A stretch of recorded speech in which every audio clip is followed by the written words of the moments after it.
ఏమడిగినా ఆయన ఇచ్చేస్తాడు. నానిస్తాడు. నానియకపోతే ఇస్తారు, బయట వాళ్ళు ఇస్తారా ఏంది?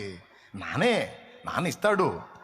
అయితే గొప్ప విషయం ఏంటంటే నాన్న మనం అడిగిన ఇస్తాడు, అందుకు నాన్న. మనం అడిగిన ఇవ్వడు, అందుకు కూడా ఆయన మన నాన్న. అడిగిన ఇచ్చినందుకు నాన్న, అడిగినవి ఇవ్వనందుకు కూడా మన నానే ఆయన. అర్థమైందా?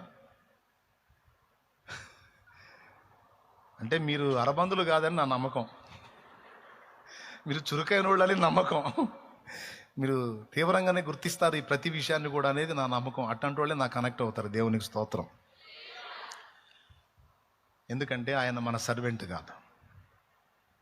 ఆయన మనకి ఎప్పుడు ఏది అవసరమో, ఎందుకు అవసరమో, ఏ టైములో అవసరమో ఆ టైము చూస్తాడు, మన నిరీక్షణ చూస్తాడు, మనల్ని పరీక్షించుకుంటాడు, మన పట్టుదలని చూస్తాడు, మన ఆసక్తిని చూస్తాడు, దాని విషయం, దాని విలువ మనకు అసలు ఎంత అర్థమైందో చూస్తాడు. వాళ్ళకి చెప్పాడు, వాళ్ళకి అర్థమైంది, కనిపెట్టారు. పరిశుద్ధాత్ముడా స్వాగతం దేవా, పరిశుద్ధాత్ముడా